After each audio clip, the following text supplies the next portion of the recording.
avec Marc Lacasse. Marc, il est le traducteur de Béthariel, mais aussi il a un côté enseignant. Et Marc il va nous aider avec le vocabulaire hébraïque, messianique, judaïque. Alors, peut-être, Marc, tu veux nous prendre un temps puis nous expliquer comment ça va fonctionner. On m'a demandé aujourd'hui de parler d'une rubrique. Moi, j'ai parlé à Daniel en disant, je pense qu'on va commencer par la base, c'est la définition de juif messianique. Parce que c'est ça qu'on dit comme, tu sais, on te demande dans quelle église tu vas. Je vais à l'église baptiste, je vais à l'église ici. C'est comme une étiquette. Mais le côté que tu entends juif messianique après ta vie, c'est un petit peu exotique.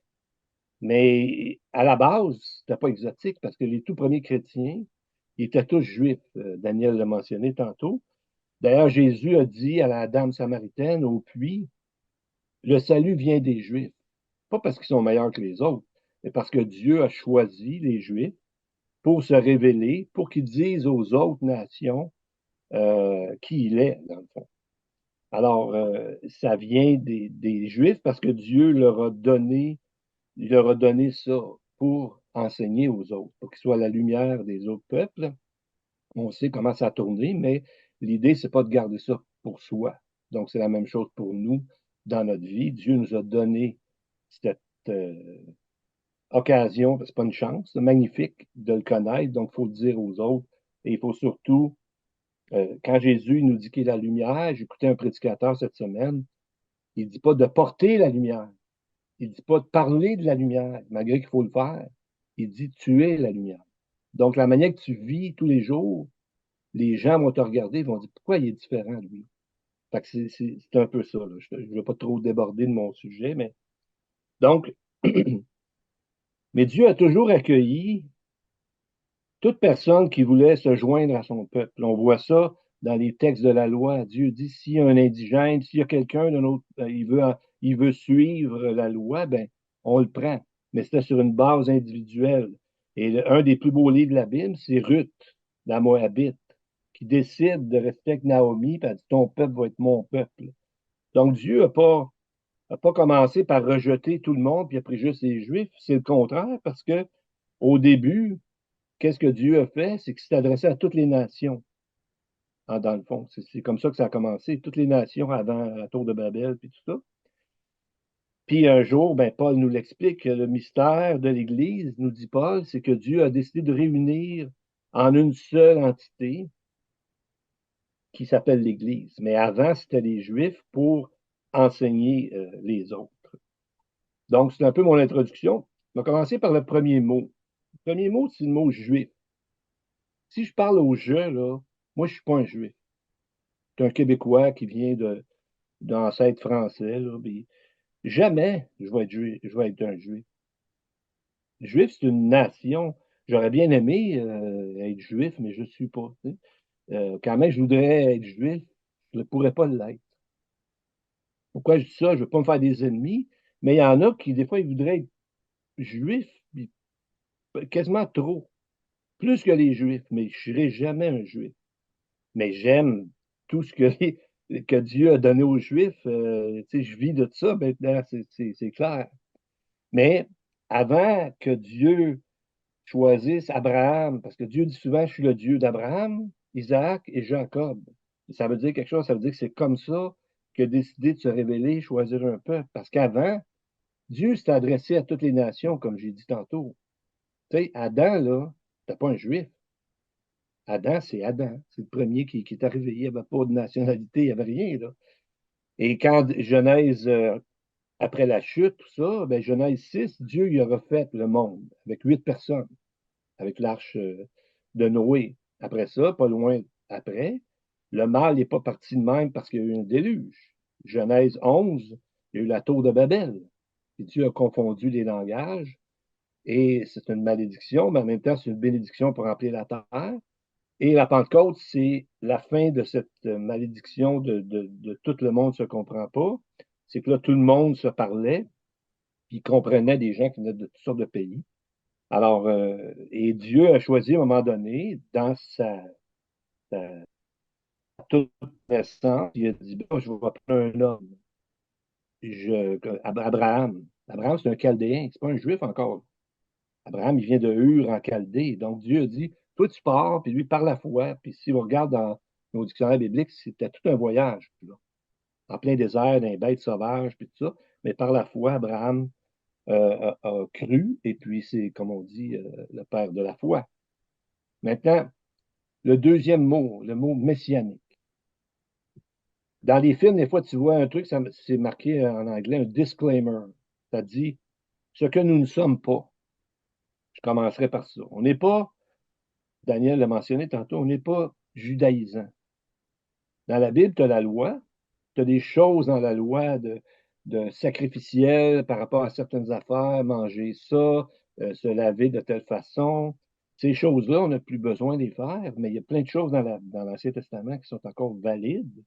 Puis en plus, on a la loi de Christ qui, qui pas résume tout ça, mais qui ajoute aussi des choses parce que maintenant, on est habité par le Saint-Esprit.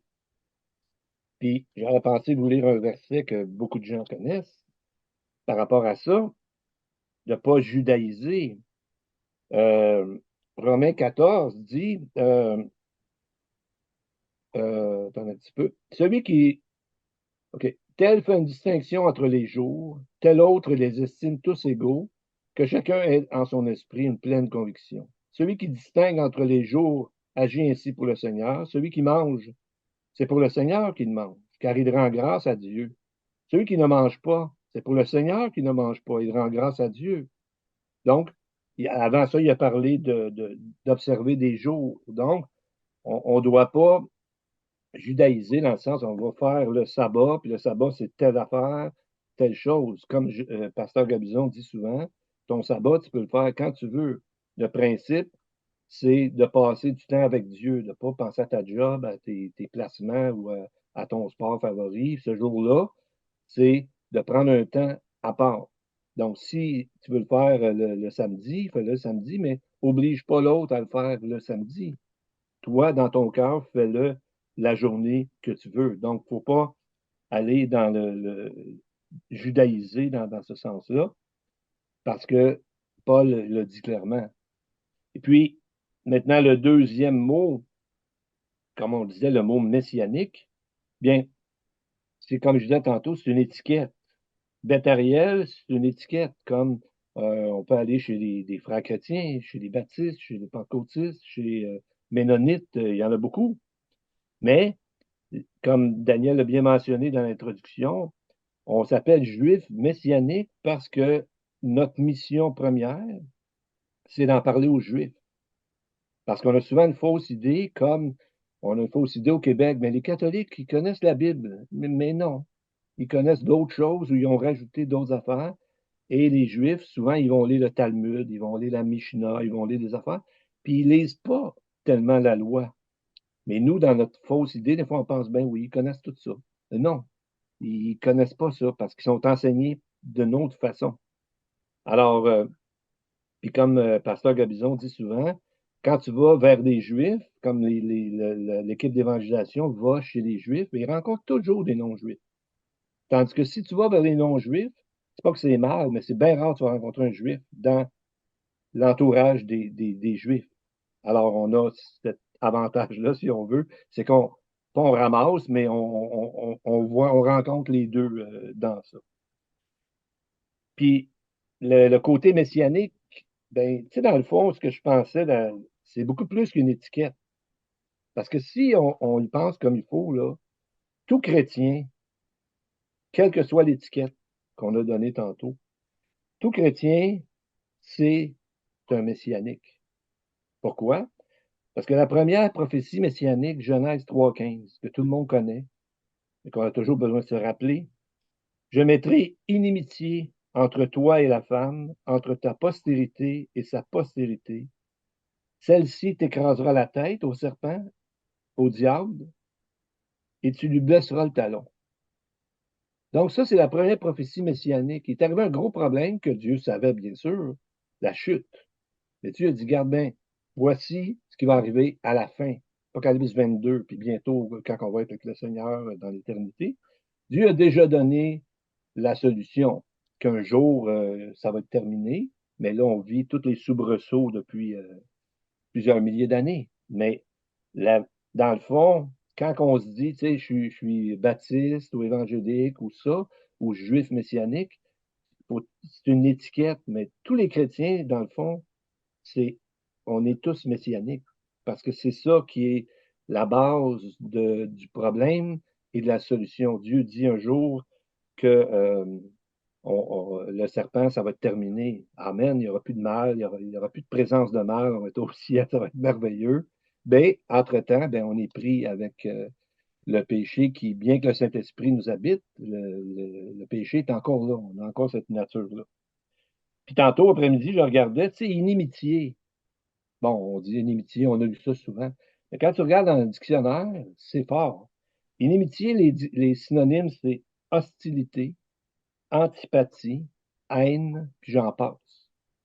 Mais nous, on sait que Dieu, Jésus nous dit de ne pas faire ça, mais d'agir correctement, tout ça. Mais quand on comprend le texte inimitié, c'est que ça ne peut pas aller ensemble. Quand Dieu dit, je vais mettre inimitié entre toi et ta postérité, il y a la postérité de Satan, puis il y a la postérité du Messie. Ça ne peut pas aller ensemble, comme quand Paul dit les ténèbres, puis la lumière, ça ne va pas ensemble. Quand le jour arrive, ben, les ténèbres s'en vont. Fait que c'est un peu l'idée que je voulais apporter, que dans le fond, tous les croyants, nous sommes tous messianiques. C'est pas juste un terme intéressant ou cute, mais on est tous dans ça, dans le fond, dans ce combat contre le mal, chacun à notre petite manière. Puis en terminant, je dirais comme, tu sais, je dis chacun à notre petite manière. Une fois, j'ai entendu quelqu'un disait, tu sais, un réveil, on prie pour un réveil. Il faut prier pour ça. Mais un réveil, ça m'avait toujours frappé. Il m'avait dit, ça commence comment? Tu fais un rond à terre, là, tu te mets dedans, tu dis, ça commence là. Fait que je peux pas changer personne, mais je peux changer le gars dans le ciel, moi. Fait que c'est comme ça que notre portée messianique va commencer, c'est de commencer dans notre vie à écraser la tête du serpent autant qu'on peut, même si c'est pas nous spirituellement qui le faisons, c'est Christ à travers nous, mais il faut commencer par là. Fait que ça serait la première rubrique qui se terminerait comme ça. Si vous avez des questions, s'il y en a que je peux répondre, je vais répondre, mais s'il y en a que je ne peux pas répondre, je vais référer à M. Gabizon, c'est certain. Merci beaucoup. Merci, merci Marc.